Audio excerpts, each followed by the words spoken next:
The market trembled with noise, laughter, bargaining, the clatter of coins.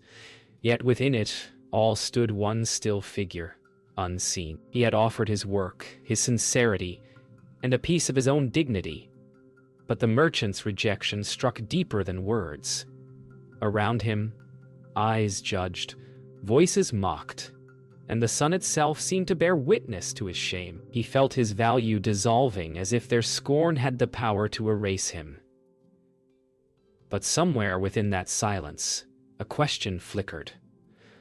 What if value is not something to be granted, but something that never leaves? The breeze carried the scent of distant incense, faint and pure. Beyond the noise, beyond the cruelty of perception, somewhere on a quiet hill, a man sat beneath a bodhi tree, unmoved by praise or blame. And the humiliated one, though he did not yet know it, had just taken his first step toward that silence. The road beyond the market wound through dry fields where wind moved like memory. Each step he took seemed to echo the laughter behind him. Shame clung to his breath. Even the silence accused him. He reached the edge of a small river, its surface trembling in the twilight. Kneeling beside it, he stared at his reflection, a face he could not meet. The water rippled, breaking him into fragments. "Worthless," he whispered, and even the echo refused to answer. Then faintly, he heard the chime of a distant bell carried by the evening wind. He looked toward the hills. There, beyond the trees, something glowed. Soft, unmoving, like peace itself, waiting to be found. Night came quietly, with the moon like a question suspended above the earth. Rahul sat near the fireless embers of a traveler's camp, his hands cupped together as if holding something invisible. The world was asleep, but his mind burned with the need to understand. He thought of how easily people decide another's worth, and how quickly he had believed them. The wind brushed past like a teacher unrecognized, whispering through the reeds by the river. Somewhere in that whisper he heard a story from childhood, of a man who never defended himself, yet whose silence silenced the world. A monk, they said, or perhaps something greater. The thought took root like dawn in his chest. At dawn, the world returned in gold. Birds scattered through the air like freed thoughts. Rahul walked again, his body aching but lighter somehow. He did not yet believe in hope, but he had begun to follow curiosity, the quiet pull that guides the lost. Along the roadside he met no one, only fields whispering to the wind. The monastery drew nearer. For the first time he wondered not what others thought of him, but what he truly was beneath their noise. Somewhere deep inside, the answer waited, patient and still. By midday, the monastery rose before him, ancient, quiet, breathing with centuries of prayer. Its stone walls seemed to listen. He stood outside the gate, unsure if he belonged within such peace. But the air here felt different, as if the world itself exhaled. He closed his eyes and let the sound of the wind through the bells wash over him. It was no longer silence he feared, but what it might reveal. The first step toward truth is often the hardest, the one taken without permission, only faith. And as he placed his foot across the threshold, the noise of the world behind him faded into nothingness. The monastery gate stood tall, weathered by time and prayer. Rahul hesitated, one hand resting upon the old wood, his breath caught between worlds. Inside, a bell chimed softly, each tone rippling through the morning air like circles in still water. He felt both drawn and unworthy, a wanderer burdened by the noise of self. Through the gate's narrow opening he glimpsed monks moving with the rhythm of leaves swaying in wind, silent yet alive with meaning. His heart pounded, unsure whether it beat from fear or longing. The question returned.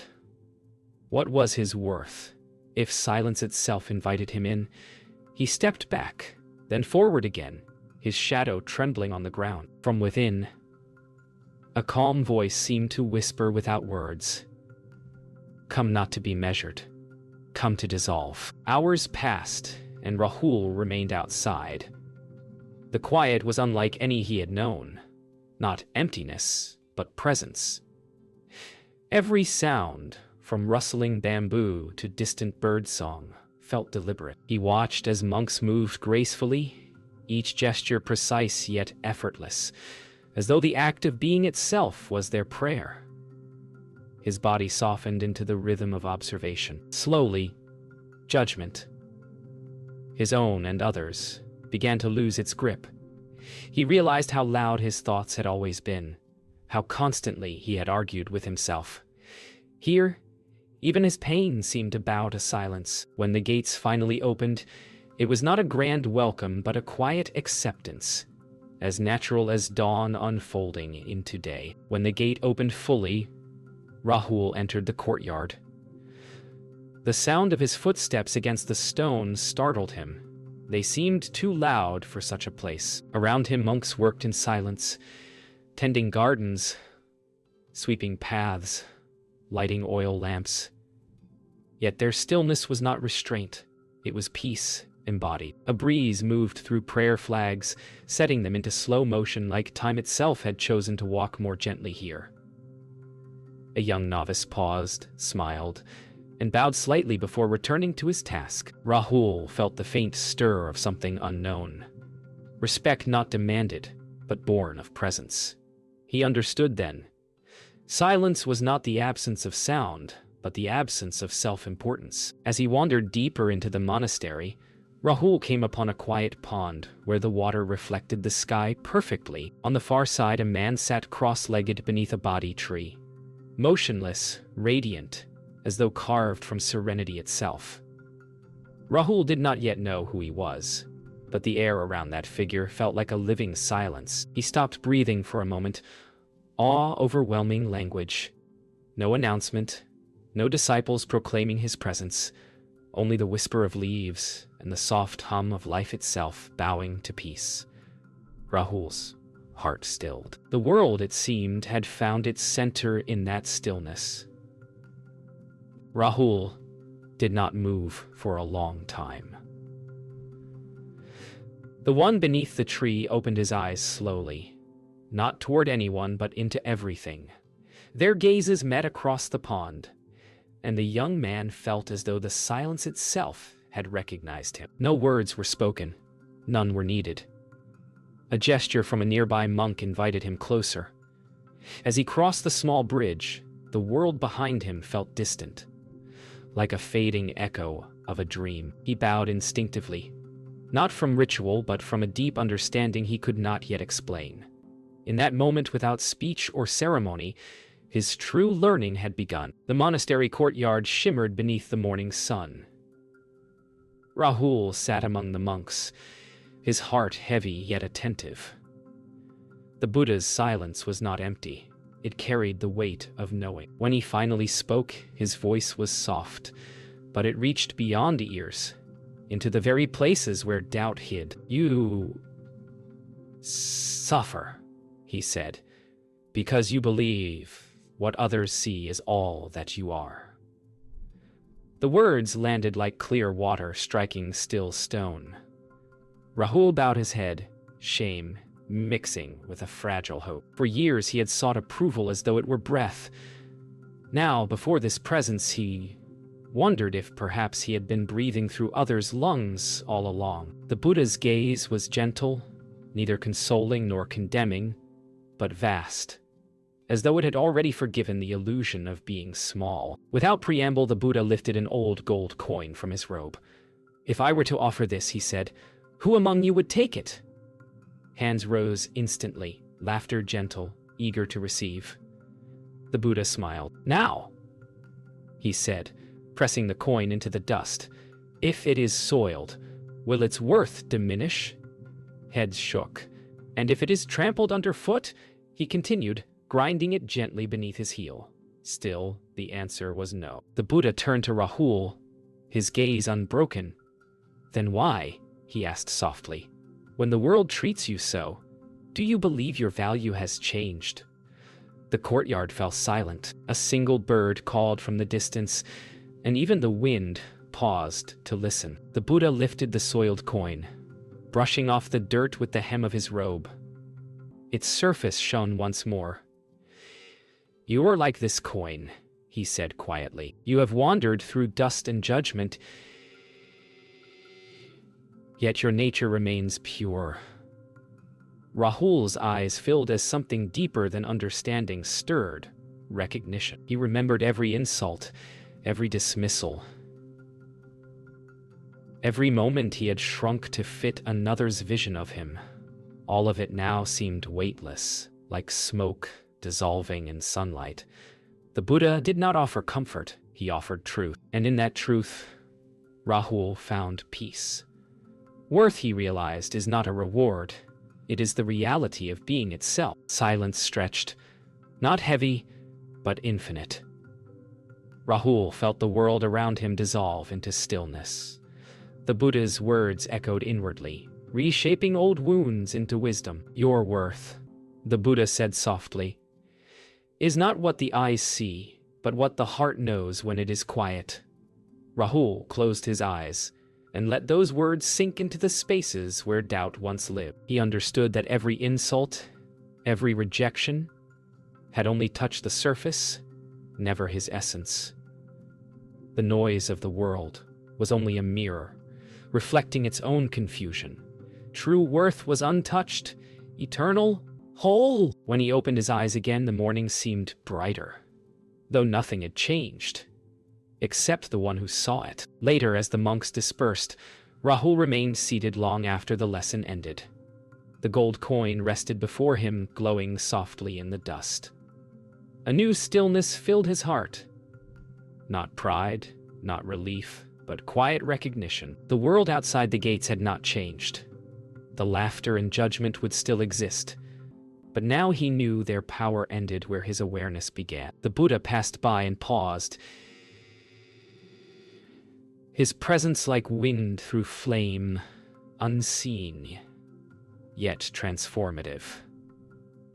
Without a word, he placed a hand upon Rahul's shoulder and continued walking. Rahul bowed deeply, not in submission, but in awakening. For the first time, he felt no need to prove his worth, only to live it. Night descended softly upon the monastery. The air was rich with the scent of sandalwood and rain-soaked earth. Rahul sat alone near the temple steps, his thoughts a tide returning to shore. Though the Buddha's words had soothed him, an unease lingered. If his worth was unshaken, why did doubt still whisper within? The world outside was silent now, yet his mind clung to noise. He closed his eyes and breathed deeply. But the silence only grew louder. Every memory, every insult, resurfaced as if demanding to be seen. He realized then that wisdom is not the end of struggle, but its illumination. To face the truth was to face himself, the parts still hiding in shadow. At dawn, the Buddha called Rahul to the garden pond. "Look into the water," he said. Rahul obeyed, seeing his reflection ripple upon the surface. "The mind is like this," said the Buddha. "It reflects the truth, but when stirred by thought, the image distorts. Calm the water and all becomes clear." Rahul stared as the ripples slowed. His reflection steadied. The same face, yet different. He saw not failure or pride, only the quiet presence of being. For the first time, he did not wish to change what he saw. In stillness, acceptance bloomed like light across water. Days passed. Rahul meditated by the river each dawn. In stillness, he began to see how the mind projected its own storms upon the world. He saw the faces of those who had mocked him, not as enemies, but as mirrors of his own insecurity. Every judgment he had received, he had first whispered to himself. The realization struck not with pain, but liberation. The river flowed endlessly beside him, mirroring the motion of his own thoughts, restless, then quiet, then clear. He bowed to its rhythm. The water, he understood, was not separate from him. Like the river, his mind too could flow, without clinging, without fear. One evening, while meditating in the Hall of Candles, Rahul's peace faltered. Images of his past flooded him.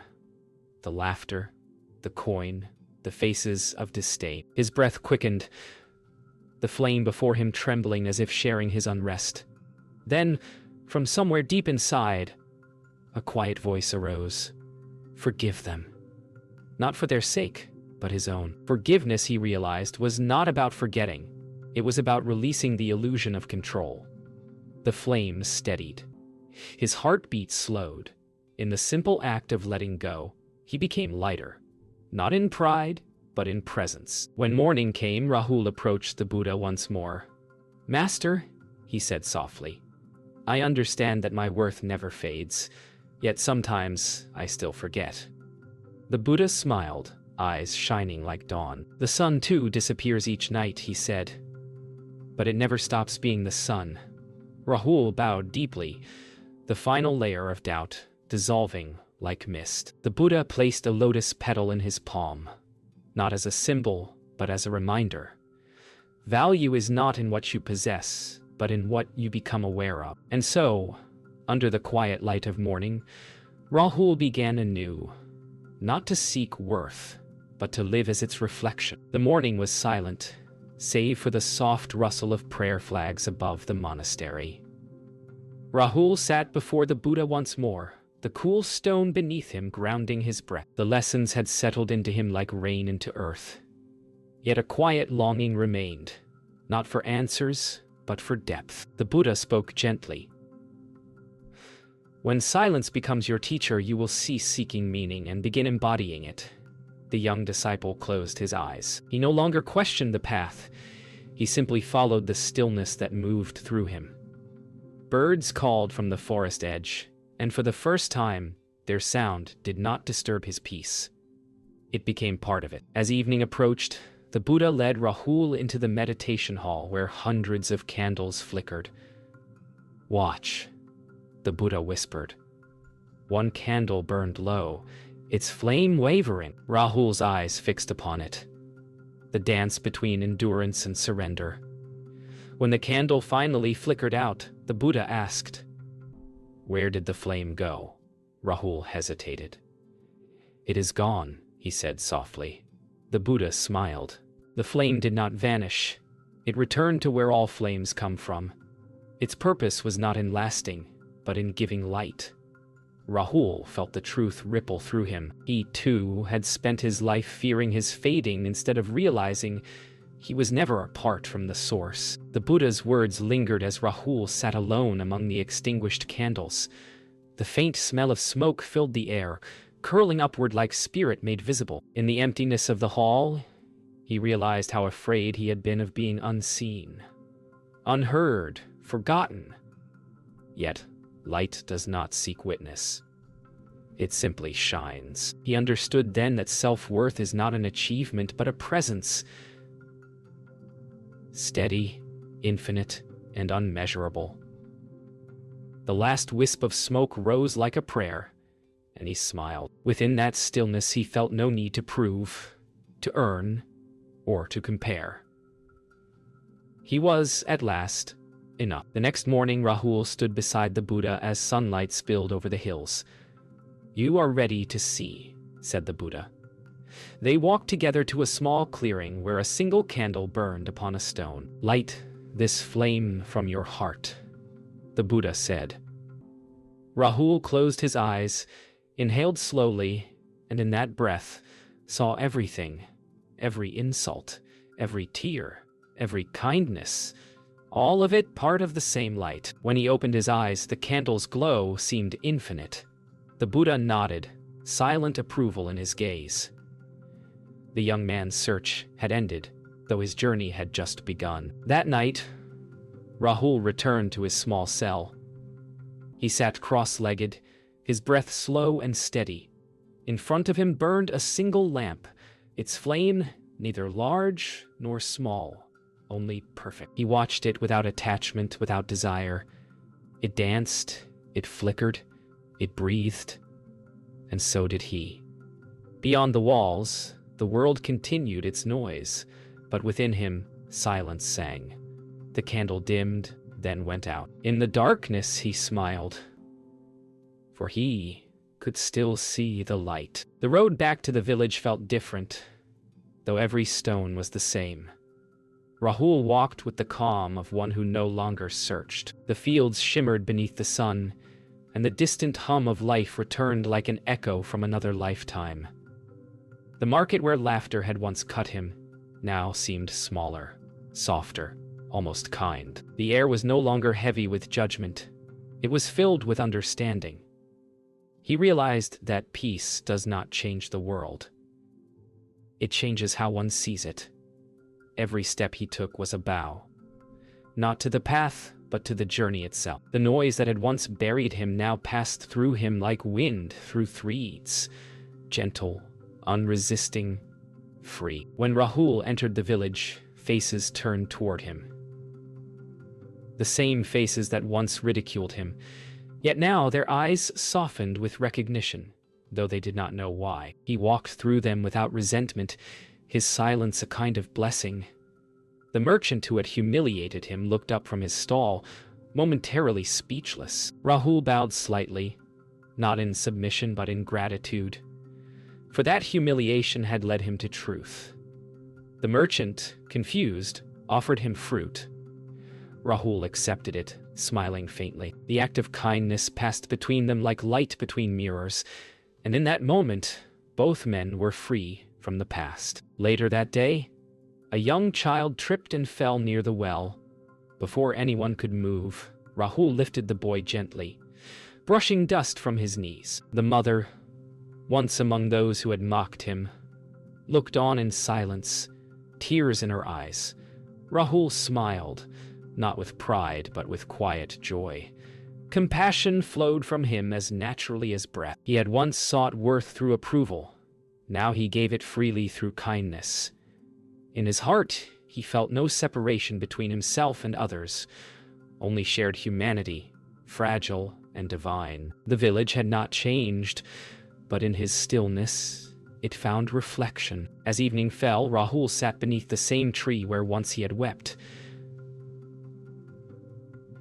The wind whispered through the branches, but it no longer carried sorrow, only remembrance. He looked toward the sky, its colors melting from gold to violet. The laughter of children rang nearby, pure and effortless. He smiled, knowing that peace was not an escape from life, but its embrace. The scars of humiliation had become the soil of wisdom. The silence within him stretched outward, touching everything: the tree, the air, the laughter, until all of it felt like one boundless breath. Before dawn, Rahul prepared to leave. He had returned not to stay, but to see, to witness how the same world feels when the eyes awaken. As he walked past the quiet homes, lamps flickered like distant stars. The air was cool, the earth damp beneath his feet. He paused once to look back, not in attachment, but in gratitude. The village, once his mirror of pain, now reflected peace. With a final breath, he turned toward the hills where the monastery waited. The journey back no longer felt like leaving. It was returning home, not to a place, but to himself. The morning mist embraced the monastery like a mother holding her child. Rahul walked through the gates with quiet steps, no longer the uncertain youth who once trembled here. The monks bowed as he passed, though he barely noticed. Humility had erased the need for recognition. He breathed in the still air, each breath a prayer without words. The world outside had not changed, yet everything within him had become light. As he entered the courtyard, the Buddha sat beneath the Bodhi tree, radiant in simplicity. Rahul bowed deeply. There was nothing to ask, nothing to say. His journey had dissolved into the silence from which it was born. The Buddha opened his eyes, and their gazes met, not as master and disciple, but as mirror and reflection. No words passed between them, for truth needs no language. Rahul felt his heart expand, his breath merge with the breeze. In that stillness he understood what no teaching could express. Enlightenment was never given. It was remembered. The Buddha smiled faintly, a gesture so subtle it seemed to move the entire sky. The leaves rustled, the pond shimmered, and the silence between them became eternity itself. The Buddha rose slowly and walked toward the monastery garden. Rahul followed at a respectful distance. The sound of footsteps against stone echoed softly, rhythmic as a heartbeat. The Buddha paused near a blooming lotus and said, "Truth does not need protection. It protects itself by being." Rahul nodded, feeling each word settle like falling petals. The Buddha turned, his eyes gleaming with the quiet knowing of one who sees beyond seeing. "Live your light," he said, "and let the world find its reflection in you." With that, he continued walking, leaving footprints that vanished as quickly as they were made. That evening, Rahul sat once more beside the river. The same river that had once mirrored his pain now reflected only stillness. The moon drifted across its surface like a silent blessing. He watched the water flow and realized that life's beauty lies not in holding on, but in letting go. His heart felt vast, no longer contained by name, form, or past. He picked up a small stone, kissed it gently, and placed it back into the water. "Thank you," he whispered, not to the world, but to existence itself. The river carried the stone away, and with it, every trace of who he once was. Dawn rose once again over the monastery. The bells rang softly, not to summon prayer, but to celebrate presence. Rahul walked through the courtyard one final time. He turned toward the horizon where the sun touched the hills and smiled. The same smile that had begun as pain, now transformed into peace. The Buddha watched from afar, his silence the final teaching. The wind carried the faint echo of his voice. "Your value is not given. It is known." Rahul bowed deeply, his shadow merging with the earth as golden light filled the sky. And in that light, there was no student, no master, only the truth that has always been.